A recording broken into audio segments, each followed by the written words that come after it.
Welcome back. Today we're going to watch The Magic Economics of Gambling by Wendover Productions. Shows us the statistics and shit, numbers into gamblers. This video was made 11 possible minutes by isn't very long. Squarespace. Build your beautiful website for 10% off at squarespace.com/Wendover. Bad sleepy. According to conventional economic rules, casinos shouldn't be able to exist. That's because Why? conventional economic rules assume humans are rational. Conventional economic rules would predict that if someone offered you a deal where you gave them $100 and they gave you $94.80 back, you wouldn't take that deal. But for some strange reason, perfectly intelligent people head to the roulette table every day and in essence take that exact deal. Well, whoever said that gambling is supposed to be rational, though? That's like a really weird and odd assumption to make, that gamblers would ever be rational. Is that the whole point of why they gamble?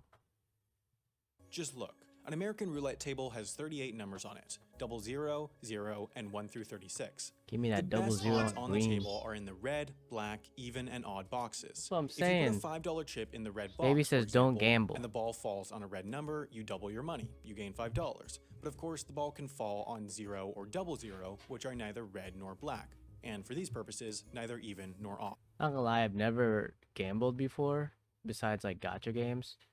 That's definitely a form of gambling.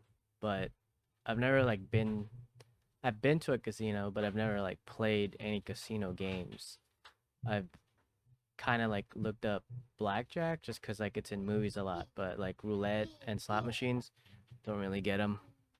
Now, if the 0 What and are you doing? 00 didn't exist, then playing roulette would make perfect sense. If you came in with $100 and played infinite times, you would leave with $100 because it would be a 50% Baby wants to be in the chance video. of doubling your money each time. In reality, She's like, I because could of do it. those I could double the zeros, money. the odds of doubling your money are actually Papa, 47.4%. let me throw the dice. That means that for every dollar you play, you can expect to lose 5.2 cents. But for some reason, people still do it. While this small gap in between fair odds and the odds casinos and other gambling institutions offer earn them worldwide close to $500 billion per year. Yeah, because everyone thinks that they'll be that person that beats it, that they'll win. They'll win more times than they'll lose, or they'll win big enough. Like they only got to win one big time to make up for all the losses. But the problem is that they get addicted to the gambling aspect and they run out of money. If you're like a super wealthy person, then you can gamble long enough to win out, right? But most normal people are not that wealthy. But consider this. For the same reason gambling shouldn't work, insurance also shouldn't. Insurance is essentially the exact opposite of gambling. Insurance companies are basically gambling companies, but the roles are flipped. The insurance companies are the gamblers, and you're the casino. If you pay a car insurance company, for example, $1,500 a year. That doesn't make any sense. There's not enough people crashing to ruin companies, but there is enough people losing to offset the people winning. Year to insure your vehicle, they're gambling that you're not going to cause more than $1,500 in coverable damage in any 1 year, but of course it takes money to run the insurance company, so they need a margin. MetLife, one of the world's largest insurance companies, for example, takes in $37.2 billion from the people who hold insurance policies with them, but then pay back in insurance claims just $36.35 billion. Of course, there are other sources of revenue and other expenses at MetLife, but just looking at there's still $1 billion out, right? The balance between what comes in and what goes out for insurance, They seem the odds are pretty decent good. compared to the roulette wheel. For every dollar you give them, you can expect to get about 97.7 cents back, but that's still losing money. According to the same conventional economic rules that say that casinos shouldn't be able to exist, insurance companies too just shouldn't work as a concept because people get back less than they put in.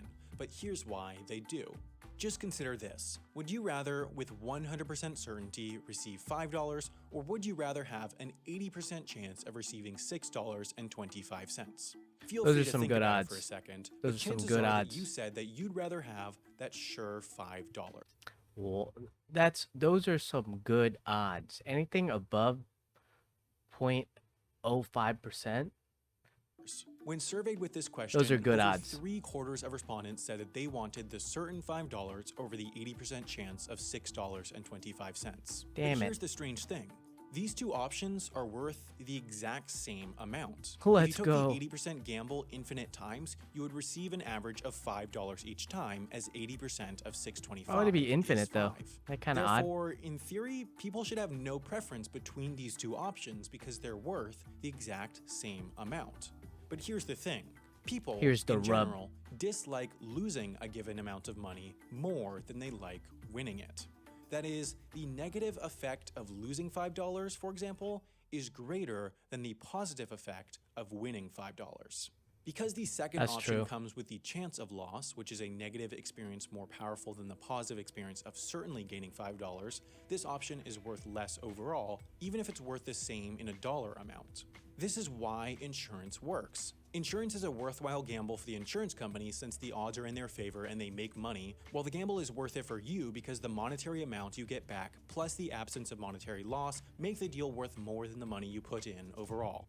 That's such a weird like comparison because insurance you're like, I don't need it until you fucking need it, and then you're glad you have it. But gambling, there's no form of you ever needing gambling. Like that is a form of leisure, while insurance is also leisure, but has a positive effect. I guess gambling could make you feel better when you win. Of course, God it is a damn, bit more man. complicated than this, since Gamblers. insurance companies often have preferential rates for healthcare and it helps smooth out economic shocks. So, despite being a gamble, it is absolutely worth it in most cases, but insurance, at its most basic level, is losing to avoid loss.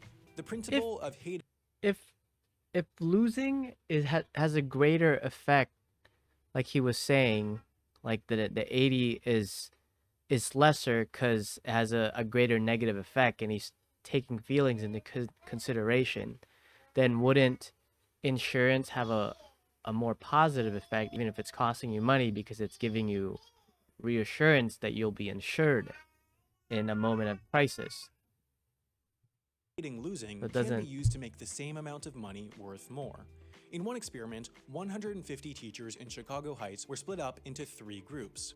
One group received nothing. One was told that they would receive a bonus at the end of the year corresponding to how well the students' test scores were, and the third group was given the exact same deal for a bonus, with the only difference being that they were given the bonus payment up front at the beginning of the year and told that they would have to pay back the corresponding amount if their students did not score the test scores necessary. The group That that was sounds promised awful. the bonus if test scores improved performed largely the same as the group offered no bonus, but the group given the bonus up front overall performed much better, with test scores improving up to 3 times as much as the traditional Yeah, because if you fuck up, you gotta pay. bonus group. It's clear that the fear of loss is far more powerful than the promise of gain, so this explains why insurance works. But, for the same reason, gambling still shouldn't work, but something interesting starts changing when you change the odds. Now, remember that 3/4 of people preferred a sure $5 to an 80% chance of $6.25, but now think whether you prefer an 100% chance of receiving $5 or a 25% chance of winning $20. Once again, the option All right, 25%. I get it. You have a 75% chance to make profit. That seems pretty good. You know, I'll options are worth the exact I'll same take the amount since 75. 25% of 20 is $5, but with this change of odds, those surveyed on average had no preference between the two options. Half preferred the sure $5, and the other half preferred a 25% chance of $20. That's But let's odd. change the odds again. Would you prefer an 100% chance of receiving $5 or a 0.5% chance of winning $1,000? All right, 0.5%. That's when you're getting to like true gambling, right? Like one in four. Like it's gambling, it's a toss up, but you have 1 in 4 chances. That's not bad. But 0.5 is what, 1 in 200? 1 in 200 for $1,000. But in both these situations, do you lose $5? Is that what you're putting in?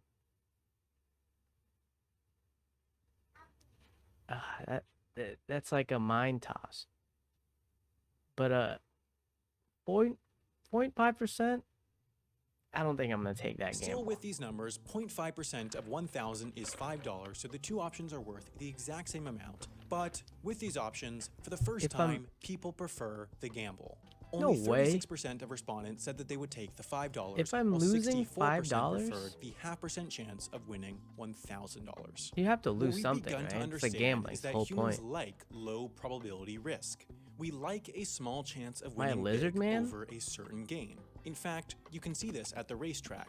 The best horse might have 2-to-1 odds where you get $3 if they win for each dollar you bet, while the bottom horse might have 200-to-1 odds where you get $300 if they win for I each want that dollar you long bet. shot, dude. But, as I it want turns that get out, rich on schemes average, type the shit. chance of the top horse winning is actually better than 2-to-1, and the chance of the bottom horse winning is worse than 200-to-1 because people prefer betting on the underdog, which inflates the odds. You could therefore make more money betting on the horse that's likeliest to win.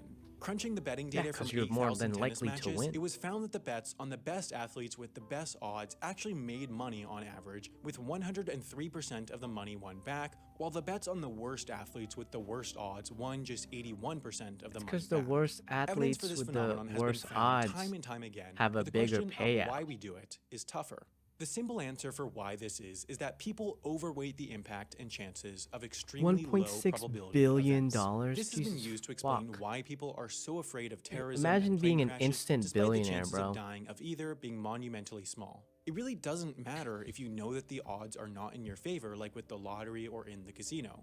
People still love risk if it comes with large returns, and this is why gambling works as a concept. Everyone just has some arbitrary point where, given two options with the same value, they'll start accepting the risk over the sure money. What that means is that in a gambling transaction, with someone who bets and someone who accepts the bet, both parties actually find what they're doing worthwhile. The casino finds what they're doing worthwhile because they make money, while the bettor finds what they're doing worthwhile because they have the possibility of winning lots of money. Bro, I'm telling you, people gamble because they think they're the main character. Everyone thinks that they're the one that's gonna win the jackpot. You give them small wins, they get hooked on that feeling of potentially winning the big one, where they don't have to gamble anymore. But even the people that win the fucking big one still gamble. Now, the explanation for why people prefer these low probability bets moves further away from economics into psychology, but one explanation with the lottery, for example, is that a bet doubling one's money does little to change one's quality of life, but a bet multiplying a person's money by a factor of thousands can be truly life-changing, so people are betting for Anytime I see any like lottery shit, um like on Reddit, people were just gonna be like shitting on them. Like just be throwing out statistics like, oh, it's impossible to win, and if you just put that, if you what let's say you're putting like $3 whatever on a lottery ticket every single week for the rest of your life, and you don't ever win, and someone's like that could have been like $1,000 with compound interest, that could have snowballed into like 10 grand. And it's like, bro, why the fuck would someone give a shit about 10 grand over 40 years? 40, not 4 years, 40 years. Why would someone give a shit about that when they could potentially win $1.6 billion? monumental change rather than If someone's starving, they don't give a fuck about $3. for another cup of coffee. To summarize, what this all They weren't means is gonna that save it a anyway. 5% chance of $100 is worth more to people than $5, despite both having a monetary value of $5. Therefore, by offering gambles, It's not the same though. This guy keeps saying that this is like this 5% of 100 to is the people than same as $5, 100% of a 5. But if you're giving a guaranteed $5, you'd have to give him $5 20 times. Are you gonna give him $5 20 times? Or this guy could bet once? despite both having a monetary value of $5. Like who's just giving someone Therefore, by $5? offering That's gambles, not a gamble. people can make money more There, powerful. there's no sure thing, right? Like how is that 100% a gamble? Almost everywhere in the world, there's an issue Where the of fuck low is that at? savings Because rates. you could People just don't keep put pressing the enough button money for into $5. banks. About half of Americans could not immediately come up with $2,000 if an unexpected expense came up, according to one survey. A Tragic, big bro. reason for this lack of savings is that banks are not incentivizing enough. With how tiny savings accounts' interest rates are, many people just don't see a reason to put their money in banks, and banks are unwilling or financially can't. So people are like, yeah, I'm gonna spend my money. If I'm not gonna get a high interest rate on my $2,000, I'm just gonna spend it all. Increase their interest rates, so how do you make the same amount of money go further? You turn it into a gamble. Economists created a concept for what's called a prize-linked savings account. How the A fuck normal does that savings make account sense, with dude? Doesn't make $2,000 in any it at type a of bank sense. that offered 1% annual interest would earn $20 a year, but with a prize-linked savings account, instead of being given the $20 in interest, it would be entered into a gamble with, for example, a 0.4% chance of winning $5,000. As always, that gamble is still worth $20 monetarily, but to the gambler, it's worth more. These prize-linked savings accounts have been incredibly successful at getting people to save. In Michigan's trial of the system, 56% of those using it were first-time savers. These same principles are the ones that make lotteries work. In fact, First time savers, where they spend the money that they could have been saving. lotteries are just What? such easy ways of making money that in many countries, privately run lotteries are illegal.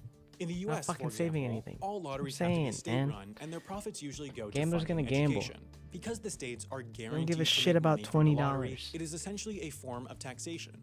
In fact, all forms of gambling are set up in a way that they're guaranteed to make money for whoever's running them. In a casino, Is that the at a whole point? racetrack, or with any form of gambling, it's never a You just good gotta deal pay for the out bettor. one in But 100. the reason why people engage in these deals Why is not? a fascinating You still study make of money off the behavioral 99. economics, and its principles, if applied correctly, can sometimes, just maybe, be used for good. What's also a good deal, though, is Squarespace. That's because Well, how would gambling be used for good?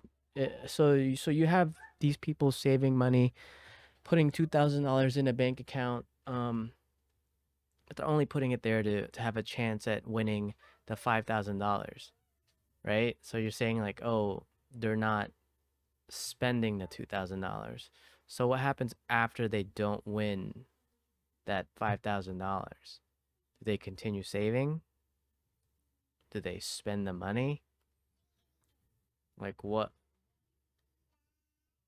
I don't know, bro. That one was kind of a mind toss. It didn't really explain. Just gave it didn't. I don't know what was magical about that. It didn't really show us much. You know, I feel like I just learned that people are gonna gamble regardless. Like as long as like they have a bigger win than the amount of money that they're putting in, and they don't see the additive or multiplicative multiplicity.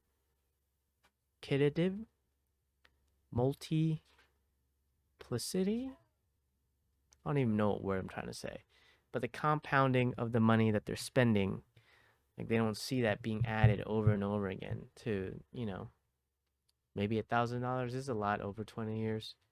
Maybe it's not. I don't know.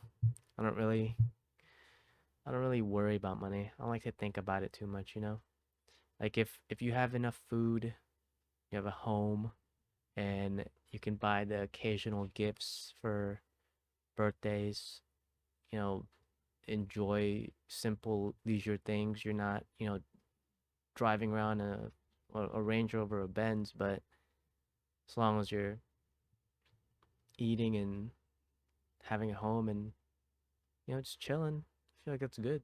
You're winning, you know? You don't gotta gamble for something greater. You should just enjoy what you have, and if you enjoy,